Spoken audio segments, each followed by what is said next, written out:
if you hear some baby noises, I have my daughter in here with me. She's on the floor next to me. They're not me, okay? I'm not making baby noises. Also, if you hear a very, very loud fart, it could be either of us.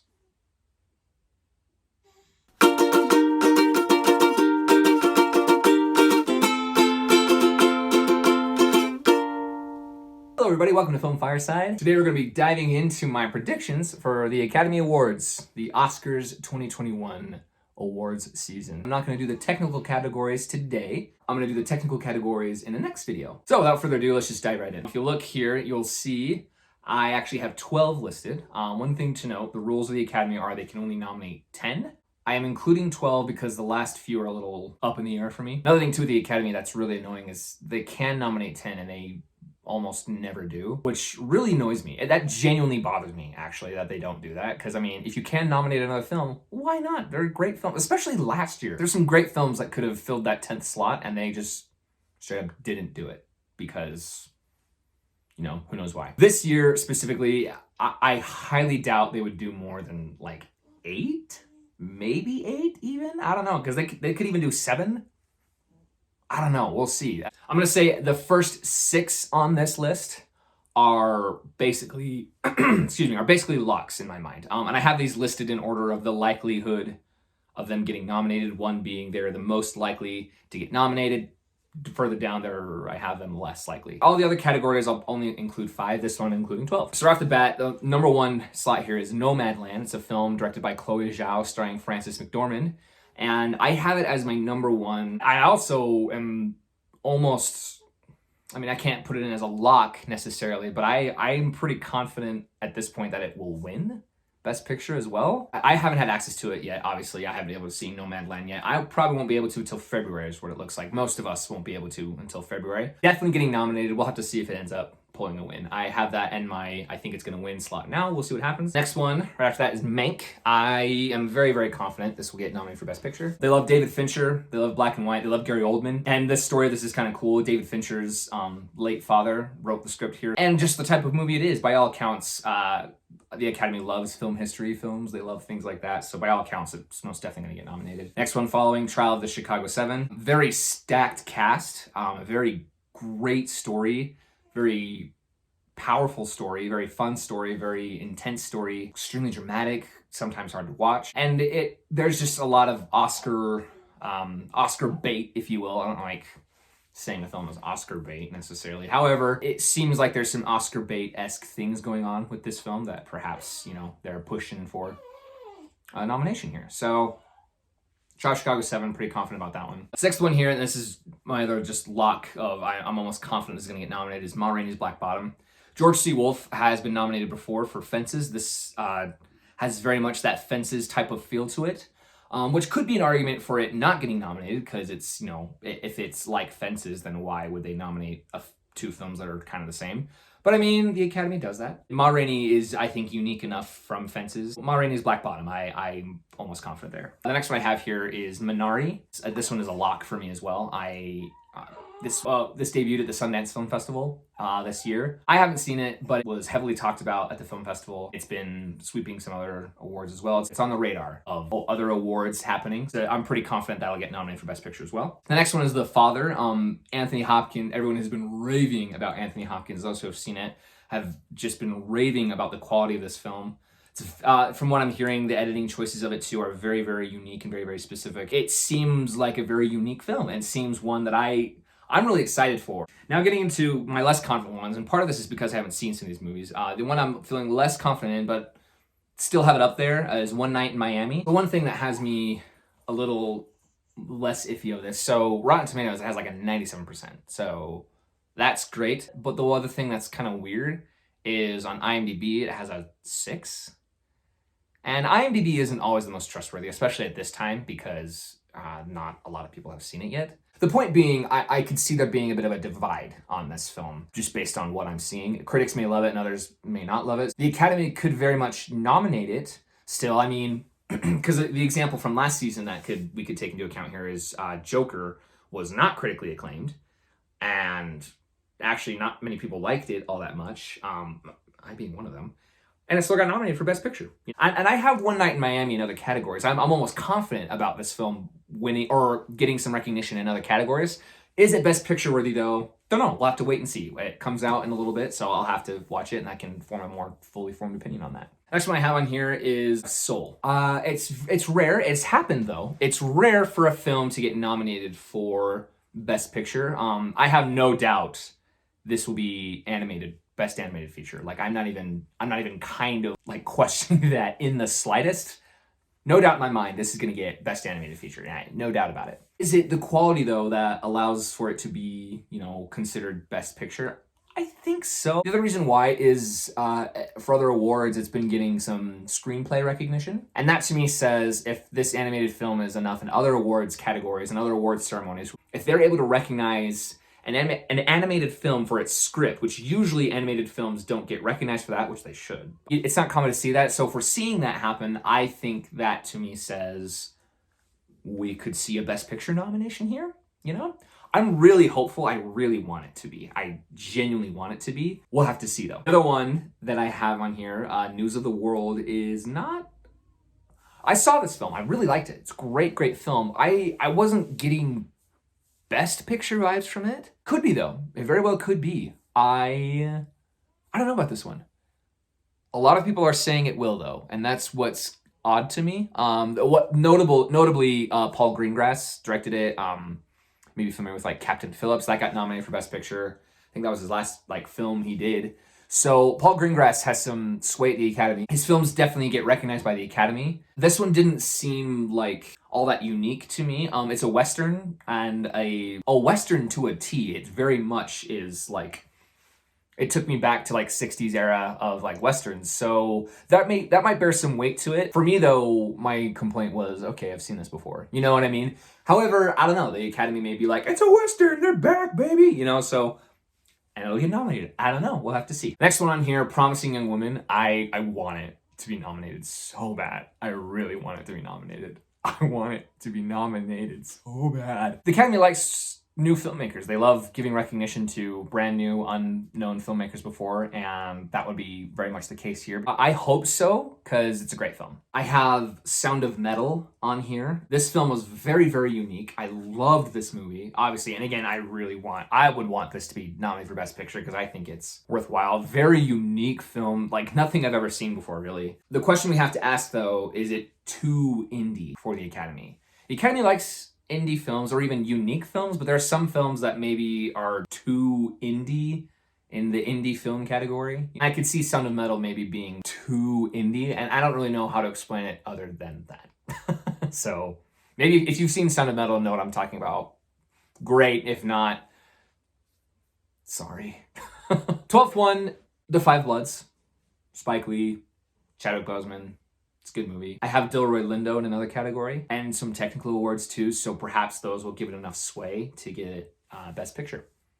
Don't know. Those are my predictions right now. All right, next category we're gonna take a look at here is the director category. Now, if I have Nomadland as Best Picture, one common thing you'll see with Best Picture winners is you typically see it'll get a Best Director win and or a Screenplay win, and this is really random, and or an Best Editing win.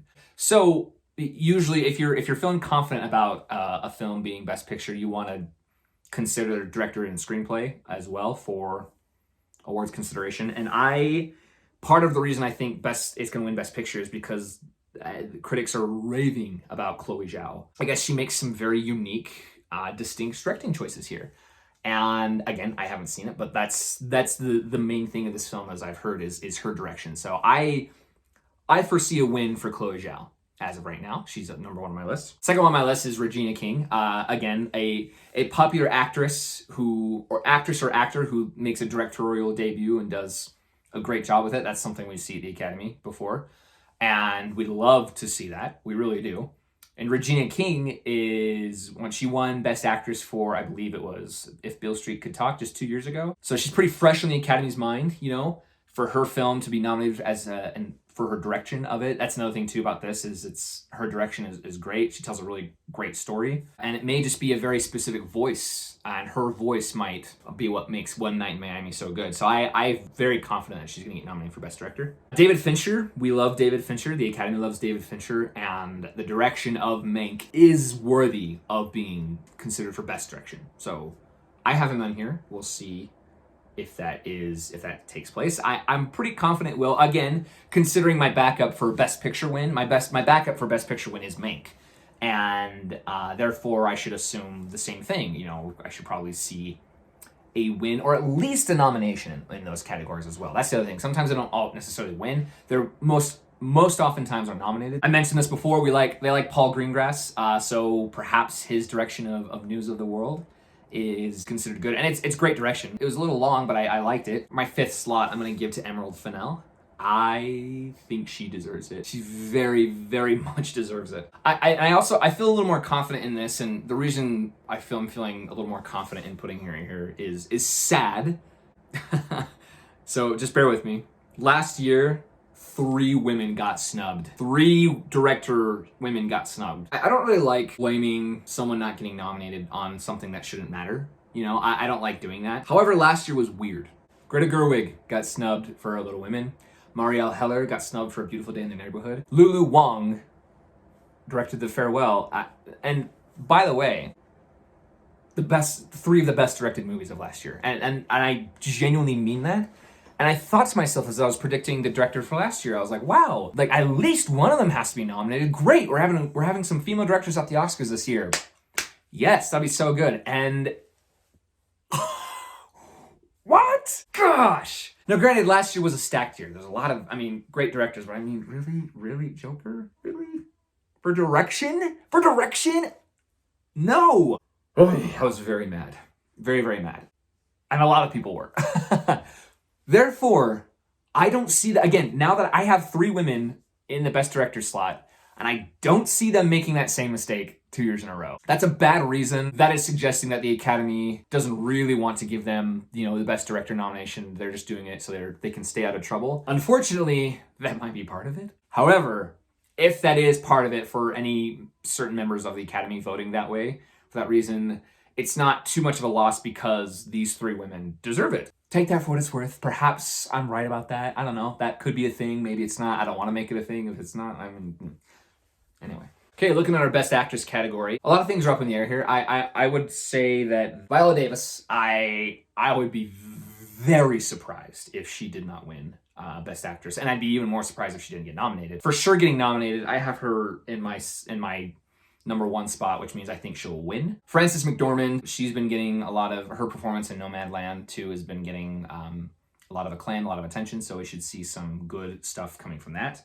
Another thing too that's been sweeping is Vanessa Kirby from a film called Pieces of a Woman. The film isn't getting recognized for literally anything else other than Vanessa Kirby. So the next ones, again, I have Carey Mulligan because I'm a huge Promising Young Woman fan right now. I'm feeling the hype of that film still. So I think she's deserving of it. And Promising Young Woman, the film in general, is starting to be one of those last minute Oscar contenders that not many people were expecting. That's enough for me to think Carey Mulligan could get nominated for Best Actress. The other one I have in here, this film called Never, Rarely, Sometimes, Always, starring Sydney Flanagan, and her performance specifically is noteworthy. I have her in here. That's a maybe, though. Sydney Flanagan's performance has been very much noteworthy at other awards, and other awards where the film Never, Rarely, Sometimes, Always isn't getting nominated for anything, but she is. So that, to me, says perhaps her performance in this is one that's noteworthy, and they'd want to recognize her. She's a new actress, so that's something they like to do as well. Anyway, moving on. Best Actor category, we have Chadwick Boseman. I have him as my number 1. A posthumous Oscar seems very, very appropriate. And I want to be clear about something. I'm not putting... I probably would have put him in here regardless. I don't want it to be said, and please, don't think that if it ends up happening, don't say this, because it's messed up. No, Chadwick Boseman's death did not make it... He wasn't just handed this award because he died and everyone's sad about it. That's not what would happen if he did win for Ma Rainey's Black Bottom. He'd be recognized for a beautiful, beautiful performance where he plays a very unique character He disappears into this character, by the way, and gives a genuinely beautiful performance. He's been kind of campaigning for himself this year with The Five Bloods, another wonderful, wonderful performance. And I mean, he's the Black Panther. He's done some great stuff in the past little while. Chadwick Boseman has, and it was time. It was time for him to get an Oscar, at least a nomination, and I definitely could see him winning this award season. Next one I have in here is Anthony Hopkins. If there is one who's going to beat out Chadwick Boseman, it is Anthony Hopkins. This is what I hear anyway. His work, he plays a character with dementia, by the way. I don't know if you're familiar with that, and I guess it hits home for a lot of people. It hits very close to home. My next one in here, I have Delroy Lindo. Delroy Lindo, his performance took The Five Bloods to a whole new level of good for me. Had it not been for Delroy Lindo, I don't know if The Five Bloods would have been as good of a film for me, honestly. Another person who's kind of starting to get ahead in the Oscar race here, another film that's doing that is The Sound of Metal, and Riz Ahmed. Oh my gosh, he was so good. Another actor who we haven't really seen much of, isn't really that popular, so the Academy, again, kind of like with Sidney Flanigan, doing a newbie actor, giving him a nomination because he deserved it, and he does deserve it. So Riz Ahmed, I definitely see getting nominated here. Gary Oldman is my number 5. Leslie Odom Jr. I have him as my number 1. I really think he'll win Best Supporting Actor this year. This is a weird category. The Supporting Actor category is a little strange for me. I have 3 performances from the Trial of Chicago 7, and I could add more because I could. But Sacha Baron Cohen, he's getting a lot of buzz. I think if Leslie Odom Jr. doesn't win, I really could see Sacha Baron Cohen winning. Mark Rylance is another one. He's been getting a lot of buzz for his performance in it, which is really, really good. And the other one, his screen time is short. However, he nails it. Yahya Abdul-Mateen II. His scenes are heartbreaking, and his contribution to those scenes are very, very well done, very well put together. And I also have Paul Raci for The Sound of Metal. He is a deaf actor. That's a huge to-do with the story here, and a huge to-do for the deaf community. I could see Paul Raci getting a Best Supporting Actor nomination here. So Supporting Actress category, my win right now, I have Olivia Colman for The Father, which is sad. No, it's not sad because my second one is Glenn Close for Hillbilly Elegy. Oh, I want Glenn Close to win so bad. She's kind of becoming the Leonardo DiCaprio of our time now. She's been nominated so many times and has not won. We'll have to see. She's got some years ahead of her, so I'm sure she'll give us many more glorious performances with the rest of her career. The top 2 locks there. I have Glenn Close for Hillbilly Elegy and Olivia Colman for The Father. And I'm going to slaughter the pronunciations next one, so please forgive me for doing this. But Yoo Jung-yoon for Minari. She's been getting some acclaim for her performance in that, so it seems fitting to put her in the Best Supporting Actress category. Amanda Seyfried for Mank. I maybe would even put her up a little higher, only because I've seen Mank, and Amanda Seyfried disappears in that part, and she doesn't have any, she doesn't have her Oscar-winning, monologue or anything like that. You know what I'm talking about. But her character is solid. It's solid in Mank. This one's a little iffy. I'm iffy on this one. Helena Zengel from News of the World. She was one of my favorite parts of that movie.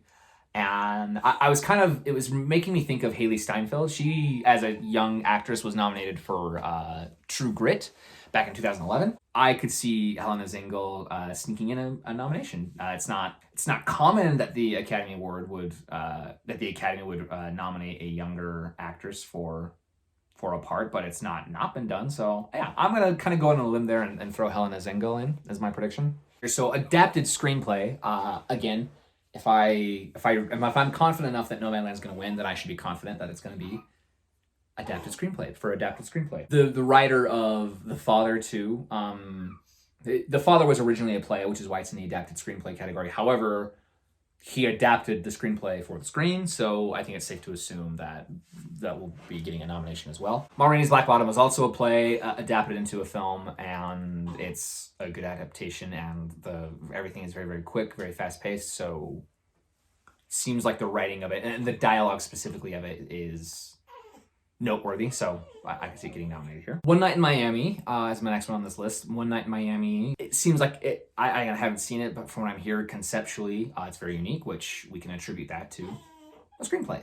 And the 5th one on here is a little bit of a stretch, but I don't see others.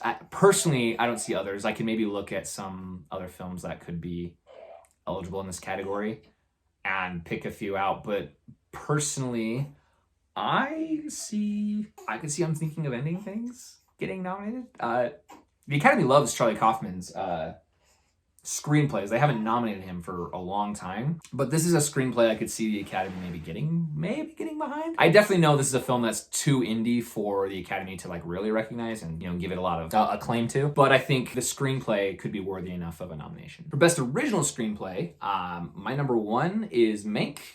It's technically written by David Fincher's father, who's since passed away. So I could see, again, not that that's the only reason to get nominated. It's a great script. But I could see that being a nice like tribute for his dad, and a reason that members of the Academy would go, yeah, you know what, I would give that a best screenplay. You know, they could get the vote for it anyway. I'm not too confident in that, but that's just kind of my thoughts for putting it as my win right now. Next one, Trial of the Chicago 7. Honestly, it would probably be more likely that the Trial of the Chicago 7 would win for best screenplay than maybe Mank, so maybe I'll flip that around, but it's okay. I already said it. I'm committed. I committed to it. It's too late. I can't undo it. Minari, again, is my number 3. Kind of taking the classic American success story and putting their own spin on it. So perhaps that's good. And again, we'd attribute the quality of that to the screenplay. So yeah, for original screenplay there. Promising Young Women.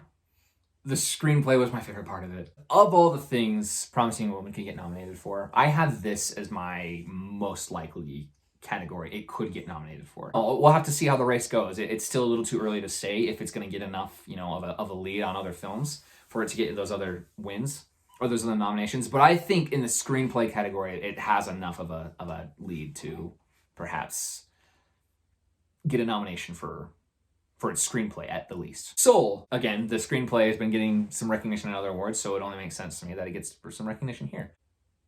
Yeah. That's it. That's all, folks. Those are my predictions of part of the awards. I didn't do animated films. It's not gonna be so stupid. The animated film category, any other nomination is a minute point to me because Soul is winning. Like, Soul is gonna win Best Animated Feature. Maybe Wolfwalkers. It would be awesome if it did, but I mean, I would be very surprised if it did. Soul is winning Best Animated Feature. There's no questioning that at this point. And as far as the other nominations go, I don't really know or care what could or couldn't be nominated. I'm pretty sure Wolfwalkers will be. The Croods 2? Trolls World Tour? I don't know. Oh, there's The Willoughbys that was on Netflix. Yeah, okay, I can see that one getting nominated. Okay, those are my picks right now. Stay tuned. I'll be doing the technical categories shortly. Thanks so much for watching. Let me know your picks for these categories as well. I'd love to learn from things you're hearing, things you're reading, things you're seeing. What are your picks for these categories as well? A lot of these will probably change after I have seen these films. There's a big chunk of these films I have not seen. I'm so confident in Nomadland, but I haven't even seen the damn movie. So we'll have to see what happens in the months leading up to the actual nominations. Thank you so much for watching. Comment, like, subscribe. Subscribe. I just backhanded you. Okay.